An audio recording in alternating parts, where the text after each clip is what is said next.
नमस्कार दोस्तों। तो आज के इस वीडियो में मैं आपको सिखाने वाला हूँ मॉडल हेल्पिंग वर्ब्स, यानी कि जो हेल्पिंग वर्ब्स है इंग्लिश में उसको बोला जाता है हिंदी में सहायकारक क्रियापद, और उसको जो है पैसिव वॉइस में किस तरह से उपयोग किया जाता है आज मैं इस वीडियो में यही समझाने वाला हूँ। तो दोस्तों, जैसे कि आप स्क्रीन पे टॉप पे देख रहे हो कि यहाँ पे मैंने एक सेंटेंस पैटर्न लिखी हुई है, subject plus model plus V3।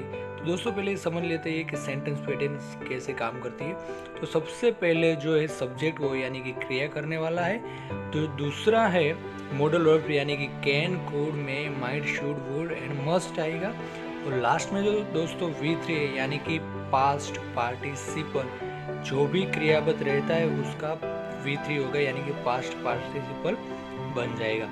दोस्तों अब बात करते हैं सबसे पहले कैन की, और जो कैन का हिंदी मतलब होता है वो है सकता है। तो दोस्तों के जैसे एग्जाम्पल की बात करते हैं कि एक काम हर कोई कर सकता है, यानी कि दूसरा ये और एग्जाम्पल लेते हैं कि एक काम किसी से भी हो सकता है। दोस्तों यहाँ पे हम लोग किसी से यानी हम लोग किसी को पॉइंट नहीं करते, यानी कि सब लोग एक काम कर सकते हैं, इसलिए हमने वो लिखा है, हम यहाँ पे एग्जाम्पल ले रहे कि किसी भी कर सकता है, किसी से भी हो सकता है। एग्जाम्पल की बात करते हैं दोस्तों इंग्लिश में, this work can be done by anybody, bye anyone. दोस्तों अब उसका नेगेटिव जो फॉर्म है वो कुछ इस तरह से होगा, this work can not be by everybody, यानी कि ये काम हर किसी से नहीं हो सकता। दोस्तों बात करते हैं कुड की। कुड जो है दोस्तों एक्चुअली वो कैन का पास्ट रूप है। तो दोस्तों हमेशा एक बात याद रखिए कि जो कैन है वो हमेशा के लिए सिर्फ और सिर्फ वर्तमान काल और भविष्य के काल के लिए यूज किया जाता है, जबकि कुड सिर्फ और सिर्फ पास्ट टेंस के लिए यूज किया जाता है। दोस्तों अब बात करते हैं कुड की, जिसका हिंदी मतलब होता है सका या सकता था, और यहाँ पे V3 भी लगा सकते हैं या V1 में भी हो सकता है। जैसे कि एग्जाम्पल की बात करते हैं कि मैं शायद इंग्लिश बोल सकता था, या मैं शायद इंग्लिश बोल सका। इंग्लिश की बात करते हैं, I could speak English, I could speak English. दोस्तों उसको पैसिव में जब कन्वर्ट करेंगे तो कुड के साथ हैव लग जाएगा, और उसका मीनिंग जो है वो सेम रहेगा, हिंदी मीनिंग यानी कि सकता था। देखते कि मैं इंटरव्यू में इंग्लिश बोल सकता था लेकिन मैं नहीं बोला, I could have been spoken English in the interview but I did not. I hope दोस्तों आपको समझ में आ गया होगा। दोस्तों बात करते हैं शुड की, जिसका हिंदी मतलब होता है चाहिए, यानी कि हमें कुछ चीज़ चाहिए वो नहीं, हम जब कोई कर्तव्य या फर्ज की बात करते हैं तब यूज़ करते हैं शुड। देखते हैं दोस्तों कि ये जो ट्रैफिक रूल्स है वो सभी से पालन किया जाना चाहिए। अब इंग्लिश में बात करते हैं, this traffic rules should be followed by everyone. दोस्तों उसके साथ चाहिए था, जब भूतकाल की बात करते हैं कि ये करना चाहिए था, वो करना चाहिए था, तब पैसिव में किस तरह से होगा, बी का बीन हो जाएगा और V3 सेम रहेगा, और शुड के साथ हैव लगेगा। एग्जाम्पल देखते हैं दोस्तों, शायद सभी लोगों को ट्रैफिक के रूल्स फॉलो करने चाहिए था। जैसे कि एग्जाम्पल इंग्लिश में देखते हैं, everybody should have been followed the rules. यदि ट्रैफिक के रूल्स फॉलो किए होते तो ये चलन नहीं करता, उसका मतलब कि ये करना चाहिए था, ये नहीं करना चाहिए था, उसके लिए। दोस्तों बात करते हैं मस्ट की। मस्ट जो है वो दोस्तों एक कंपलसरी कुछ चीज़ के लिए फोर्स करता है। देखते हैं यहाँ पे एग्जाम्पल कि ये का हमें इंग्लिश मतलब नहीं। देखो दोस्तों एक सिंपल एग्जांपल लेते हैं कि हमें सभी को घर पे बैठना ही चाहिए। देखते हैं बैठना ही पड़ेगा, इस तरह से everybody must be seated at home. दोस्तों बात करते हैं मस्ट हैव, यानी कि चाहिए था, चुका होगा, और इसका जो कंपलसरीनेस है यानी कि ज़रूरत बताते हैं वो मस्ट का पेसिव है और पास्ट है, और उसके साथ लगता है और बी का बीन हो जाएगा और V3 एज इट इज रहेगा। वो दोस्तों समझते हैं इसका संपूर्ण। दोस्तों बात करते हैं एग्जाम्पल की मस्ट हैव के लिए, तो हमें इंग्लिश स्पोकन कर लेना चाहिए था, या तो हम लोग ने इंग्लिश स्पोकन वो लोग स्पोकन इंग्लिश कर चुके होंगे। देखते हैं दोस्तों इसका English meaning. We must have been done the spoken English.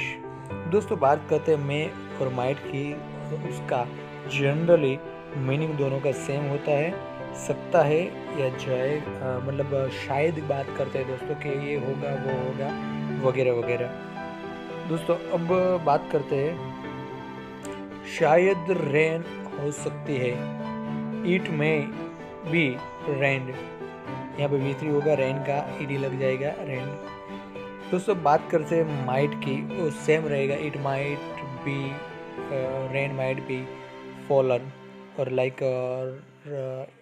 Rain may be fallen, बारिश होने, शायद बारिश शायद होगी। दोस्तों बात करते हैं माइट हैव और मे हैव, यानी कि वो जो मे और माइट का पास्ट वर्ब, और बी का बीन हो जाएगा, और उसका जो इंग्लिश इस तरह का होता है, सकता था या चुका होगा। शायद की बात करते हैं दोस्तों, एग्जाम्पल की बात करते हैं, शायद वो स्पोकन इंग्लिश कर सकता था, शायद उसने स्पोकन इंग्लिश किया होगा, इस तरह से भी हो सकता है। दोस्तों इंग्लिश की बात करते हैं, English example, he might have और he may have done this spoken English, यहाँ पे बीन के बाद V3 लगाए हुए। दोस्तों जब हैज टू और हैव टू का उपयोग किया जाता है तब ये समझ लीजिए कि करना है अथवा करना चाहता है, यानी कि कोई भी जरूरत दिखाते हैं। जैसे कि यहाँ पे कोरोना चल रहा है विदेश में, उसकी जो इंडिया फाइट्स अगेंस्ट कोरोना जो जुम्मा है, तो दोस्तों उसमें जैसे कि एग्जाम्पल की बात करते हैं कि हर एक के द्वारा मास्क पहनना जाना चाहिए, यानी कि हर एक के मुंह पे मास्क होना चाहिए, पहनना मतलब उसको कंपलसरी करना चाहिए। दोस्तों जैसे कि mask has to be worn by everybody. These tasks have to be done before 7 PM, यानी कि ये काम तो 7 बजे से पहले हो जाना चाहिए।